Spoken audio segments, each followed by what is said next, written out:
So, hello everyone, welcome back to the channel. So, কালি তোমালোকৰ first ৰাউণ্ডৰ result দি দিলে. So, congratulations সেইসকলক যিসকলে ফাৰ্ষ্ট ৰাউণ্ডতে ছিট পাই গ'লা. So, let me know in the comment section তোমালোকে কি ক'ত ছিট পালা আৰু কোনখন কলেজ তোমালোকৰ এলট হৈছে. আৰু মোৰ পৰা যদি কিবা হেল্প হৈছে তেনে কমেণ্ট ছেকশ্যনত কৈ দিবা আৰু যিসকলে এতিয়া ফাৰ্ষ্ট ৰাউণ্ডত তোমালোকৰ নাম অহা নাই বা চিলেকশ্যন হোৱা নাই সেইসকলে বেছি চিন্তা কৰিব নালাগে, কাৰণ ছেকেণ্ড ৰাউণ্ডলৈ এইটো বা একদম লাষ্টলৈ তোমালোকৰ কাট অফটো কমি যাব চিয়'ৰলি. চ' আজিৰ এই ভিডিঅ'টোত আমি তেনেকৈ চাম আৰু এনালাইচিছ কৰিম কি ফাৰ্ষ্ট ৰাউণ্ডত কিমান কাট অফ গ'ল আৰু নেক্সট ৰাউণ্ডলৈ কিমান কাট অফ যাব পাৰে আৰু. চ' ভিডিঅ'টো লাষ্টলৈ চাই থাকক আৰু যদি ভিডিঅ'টো ভাল লাগে লাইক শ্বেয়াৰ আৰু চেনেলটো ছাবস্ক্ৰাইব কৰি দিবা. চ' ফাৰ্ডাৰ ডিলে নকৰি আমি ষ্টাৰ্ট কৰোঁ.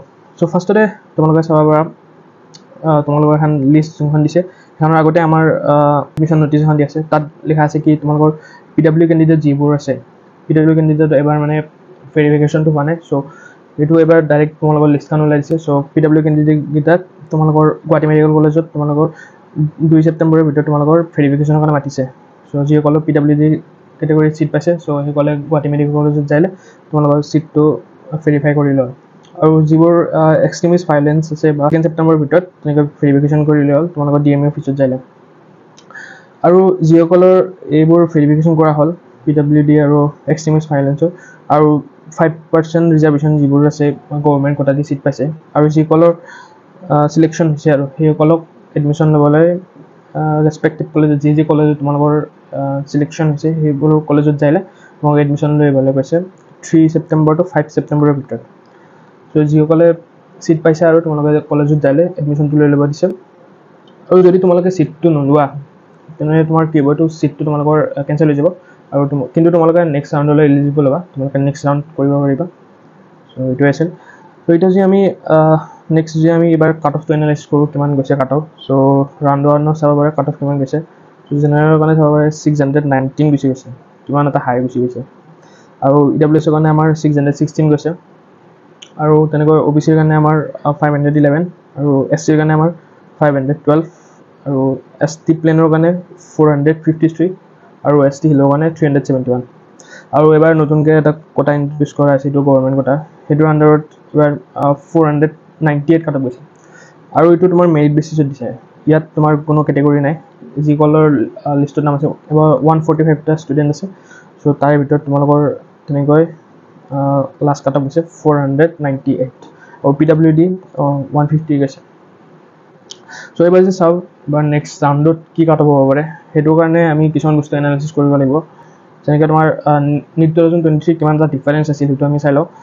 চ' যদি আমি NEET 2023 চাওঁ ৰাউণ্ড 1 আৰু ৰাউণ্ড 2ৰ মাজত কিমান ডিফাৰেঞ্চ আছিল. যদি আমি জেনেৰেলৰ কাৰণে চাওঁ ফাৰ্ষ্ট ৰাউণ্ডত 552 গৈছে. চ' নেক্সট ছেকেণ্ড ৰাউণ্ডলৈ সেইটো 546 গৈছে. চ' এপ্ৰক্সিমেটলি 6 নম্বৰ কম গৈছে আৰু তেনেকৈ চাব পাৰে EWSৰ এইবাৰ কাট অফটো বেছি গৈছে কাৰণ 6টা মেডিকেল কলেজত দিছে. এইবাৰ EWSৰ অলপ কম গৈছে বাৰু, কিন্তু আৰু অলপমান কম যাব লাগিছিল, কিন্তু নগ'ল কাৰণ তোমালোকৰ গভৰ্ণমেণ্ট কোটাৰ আণ্ডাৰত EWS বহুতকেইটা সোমাই গৈছে.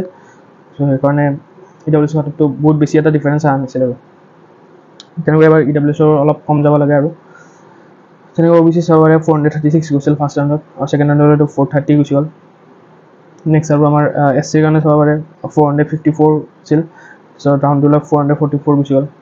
আৰু ST প্লেনৰ কাৰণে 381 আৰু ৰাউণ্ড 2 377 গুচি গ'ল. এপ্ৰক্সিমেটলি 4 মাৰ্কছৰ ডিফাৰেঞ্চ. আৰু ST হিলৰ তেনেকৈ 314 আছিল আৰু ৰাউণ্ড 2লৈ 311 গুচি গ'ল. চ' ডিফাৰেঞ্চকেইটা চাই ল'ব পাৰে কিমান ডিফাৰেঞ্চ আহি গৈছে. চ' এবাৰ ৰাউণ্ড 2লৈ আমি এইটো কাট অফ প্ৰেডিকশ্যন কৰিব যাওঁ কিমান ৰাউণ্ড 2ত এবাৰ NEET 2024ত কিমান কাট অফ হ'ব পাৰে. এইটোৰ কাৰণে যদি চাওঁ আমি এবাৰ তোমালোকৰ এবাৰ PW কেণ্ডিডেট যিবোৰ আছে সেইবোৰ এবাৰ প্ৰথমতে ফাৰ্ষ্ট ভেৰিফিকেশ্যন হোৱা নাই. চ' এইবাৰ যিমান PWD কেণ্ডিডেট আছে চবকে ছিট দিয়া হৈছে. 67টা কেণ্ডিডেট তোমালোকৰ ডাইৰেক্ট ছিট পাই গৈছে. চ' সেইটো ভেৰিফিকেশ্যন হ'ব তোমাৰ গুৱাহাটী মেডিকেল কলেজত এইটো তোমালোকৰ ভেৰিফিকেশ্যন কৰাব. চ' প্ৰশ্নই চব PWD কেণ্ডিডেটটো ছিট নাপায়, চিয়'ৰলি ছিট নাপায় কাৰণ ভেৰিফিকেশ্যনত বহুত কিবা কিবি চোৱা হয়. চ' এপ্ৰক্সিমেটলি ধৰি লোৱা তোমালোকে 30টামান তোমাৰ ছিট ইয়াৰ পৰা ওলাই যাব আৰু PWDৰ পৰাই. আৰু তোমালোকে যেনেকৈ তাৰপিছত তোমাৰ NRI কোটাৰ পৰা তোমালোকৰ 42টা ছিট আছে. চ' তাৰ পৰা ধৰি লোৱা তোমালোকে 20টামান ছিট ওলাই যাব. আৰু অল ইণ্ডিয়াৰ এইবাৰ বেছি নোলায় কাৰণ অল ইণ্ডিয়াৰ এইবাৰ কাট অফ বহুত বেছি গুচি গৈছে. চ' অল ইণ্ডিয়াৰ পৰা এবাৰ ধৰি লোৱা 10টামান ছিট যাব আৰু ক'ৰবাত, চ' মেক্স টু মেক্স তোমালোকৰ 15টা ছিট যাব পাৰে আৰু তাতছে কি বেছি ছিট নাযায় তোমালোকৰ, কাৰণ অল ইণ্ডিয়াৰো এবাৰ কাট অফ বহুত বেছি গুচি গৈছে। চ' সেইটো কাৰণে আমাৰ বেছি এটা ডিফাৰেঞ্চ নাহিব বাৰু অল ইণ্ডিয়া দি। চ' ধৰি লোৱা তোমালোকে 60 to 70টা ছিট আৰু তোমালোকৰ ছেকেণ্ড ৰাউণ্ডলৈ ওলাব আৰু। চ' আৰু সেইটোৱে কওঁ, যিসকলে এতিয়ালৈ মানে ফাৰ্ষ্ট ৰাউণ্ডত পাৰ্টিচিপেট কৰা নাই, ছেকেণ্ড ৰাউণ্ডত তোমালোকে পাৰ্টিচিপেট কৰিব পাৰা। আৰু যিসকলে ফাৰ্ষ্ট ৰাউণ্ডত পাৰ্টিচিপেট কৰিছা, তোমালোকে নেক্সট ছেকেণ্ড ৰাউণ্ডলৈ তোমালোকে আপগ্ৰেড কৰিব পাৰা। সেইটো কাৰণে তোমালোকে নতুনকৈ আৰু ৰেজিষ্ট্ৰেশ্যন কৰিব নালাগে, তোমালোকে জাষ্ট চইচ ফিলিংটো কৰিলে হ'ল। চ' তেনেকৈ তোমালোকে ৰাউণ্ডটোলৈ পাৰ্টিচিপেট কৰা। চ' এতিয়া যে আমি চাওঁ NEET 2024 তোমালোকৰ ছেকেণ্ড ৰাউণ্ডত কিমান কাট অফ যাব পাৰে। চ' সেইটোৰ কাৰণে তোমালোকে এইটো চোৱা। চ' জেনেৰেলৰ কাৰণে তোমালোকৰ 610 to 612ৰ ভিতৰতে থাকিব, তাতছে হয়তো আৰু অলপমান কম যাব পাৰে, কিন্তু তোমালোকে 605ৰ তলত বহুত কম চান্স আছে কি ইয়াত চাগে তলত যাব আৰু। তেনেকৈ AWSৰ তোমাৰ 608ৰ ওপৰত যাব, OBCৰ 505 to 508ৰ ভিতৰতে থাকিব ছেকেণ্ড ৰাউণ্ডৰ কাট অফটো, আৰু SCৰ তোমালোকে 505 to 508ৰ ভিতৰতে থাকিব। আৰু ST প্লেনৰো ইমান এটা ডিফাৰেঞ্চ নাই, 450লৈকে আহিব আৰু 450 448 মানলৈকে যাব পাৰে, কিন্তু তাত চাগে একদম তলত যোৱাৰ চান্স কমাই আছে, কাৰণ যিবোৰ কেটেগৰী আছে না, কেটেগৰীত তোমালোকৰ অলমষ্ট ছিট ফুল হৈয়ে যায়। চ' সেইসকলৰ আৰু ছিটটো নেৰে, কোনো ষ্টুডেণ্টে ছিট এৰিব নিবিচাৰে। চ' সেইটোৰ কাৰণে তোমালোকৰ তাতছে বেছি কম যোৱাৰ চান্স কমাই আছে আৰু।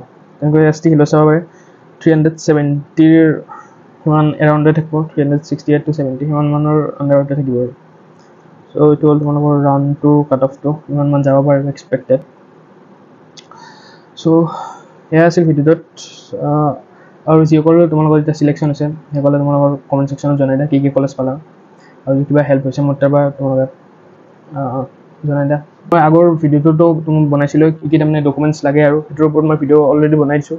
চ' যিসকলে চোৱা নাই তোমালোকৰ লিংক ডিছক্ৰিপশ্যনত দিছোঁ, তোমালোকে চাই ল'ব পাৰে। আৰু কি এক্সপেঞ্চেছ হয়, কিমান এডমিশ্যন ফিজ, সেইবোৰ অলৰেডি মই ভিডিঅ' বনাই দিছোঁ, তোমালোকে ডিছক্ৰিপশ্যনত দি দিছোঁ মই লিংকটো, তোমালোকে চাই লোৱা সেইটো ভিডিঅ'। আৰু তোমালোকৰ কি MBBSত আহোঁতে কি বস্তু কিনিব লাগে, যেনেকৈ তোমাৰ বুকছ হওক বা তোমালোকৰ যি আৰু এক্সপেঞ্চেছ আছে, সেইবোৰৰ ওপৰত মই অলৰেডি ভিডিঅ' বনাই দিছোঁ, সেইটো তোমালোকে চাই লোৱা। চ' সেয়া আছিল ভিডিঅ'টোত। ভিডিঅ'টো ভাল লাগিলে লাইক শ্বেয়াৰ আৰু ছাবস্ক্ৰাইব কৰি দিয়া। থেংক ইউ, বাই।